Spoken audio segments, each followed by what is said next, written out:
बड़ी खबर जबलपुर से है। एनआईए और एटीएस की छापेमारी की कार्रवाई में एक बड़ा खुलासा हुआ है।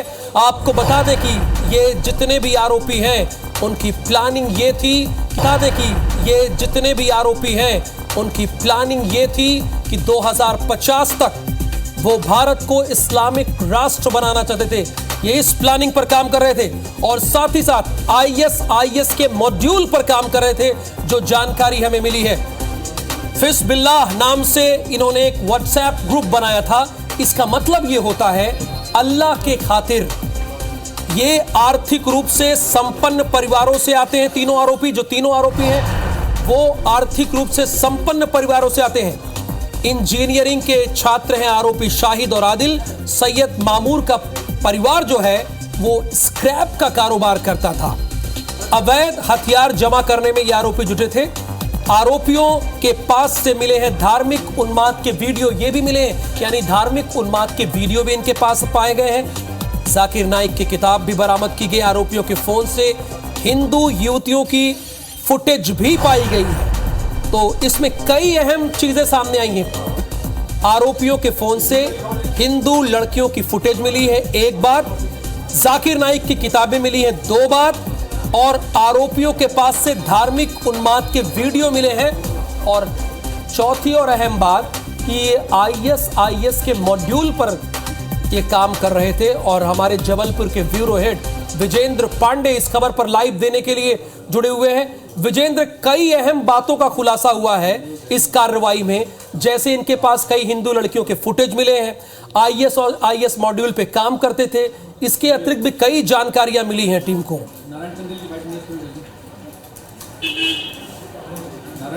बेशक एनआईए और एटीएस का जो ज्वाइंट ऑपरेशन राहुल जबलपुर में अंजाम दिया गया, उसको लेकर सिलसिलेवार खुलासे लगातार हो रहे हैं। और ख़ासतौर पर आईएस के मॉड्यूल पर काम करने की एक तरह से सबूत जो है वो एनआईए जांच एजेंसी को हासिल हुए हैं। ख़ासतौर पर जो 3 आरोपी हैं, सैयद मामूर, आदिल और शाहिद, इनसे जो पूछताछ लगातार की गई है, तो फ़ी सबबुल्लाह नाम का जो व्हाट्सएप ग्रुप संचालित किया जा रहा था, उसके ज़रिए धार्मिक उन्माद फैलाने और युवाओं को भारत देश के खिलाफ भड़काने का काम लगातार चल रहा था। और इनके मोबाइल की जो जांच की गई उसमें कुछ हिंदू युवतियों की फ़ोटो भी मिली है। साथ ही साथ एनआईए ने इनके मोबाइल और कंप्यूटर्स के हार्ड डिस्क को जब्त कर लिया है। लगातार जांच पड़ताल जो है इस मामले पर की जा रही है। लेकिन सबसे बड़ी बात यह है कि संपन्न घर के और पढ़े लिखे युवा ही इस देश विरोधी गतिविधि में यहाँ जबलपुर में लगे हुए थे।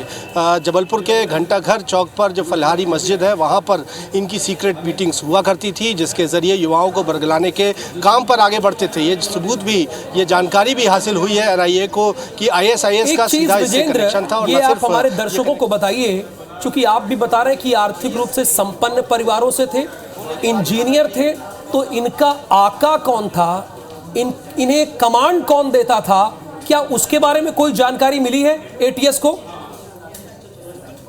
कॉलेज का छात्र है, इसी तरह शाहिद भी लगातार इंजीनियरिंग की पढ़ाई कर रहा था। सैयद मामूर की ओर से जो पूछताछ हुई है उसमें ये बातें सामने आई हैं कि वो लगातार आपत्तिजनक साहित्य के अलावा हथियार जमा करने की कोशिशों में था। और ये तमाम जो तीनों आरोपी हैं वो बाकी युवाओं को भी ब्रेन वॉश करके भारत विरोधी गतिविधियों में संलग्न करने की कवायदों में लगे हुए थे। और फ़ी सबबुल्लाह नाम का जो व्हाट्सएप ग्रुप था, उसका कनेक्शन पाकिस्तान से भी होने की बात सामने आई है। और आईएस का जो मॉड्यूल था 2050 तक भारत को इस्लामिक राष्ट्र बनाने का, उसी मकसद को लेकर ये युवक लगातार यहाँ पर काम कर रहे थे।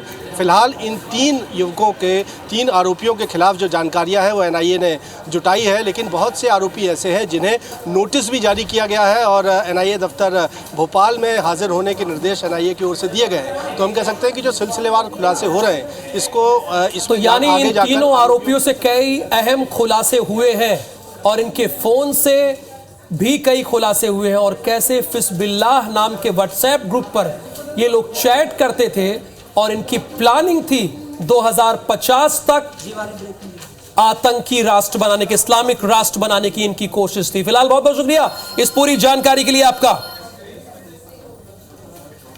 तो देखिए, हमारे सहयोगी विजेंद्र ने आपको कई अहम जानकारी दी है और इसी के साथ आपको बता दें कि इनके पास से कई धार्मिक उन्माद के वीडियो मिले हैं और इसके साथ ही साथ हिंदू लड़कियों के फुटेज भी इनके पास से मिले हैं, जो जानकारी में तीनों आरोपियों से खुलासा हुआ है।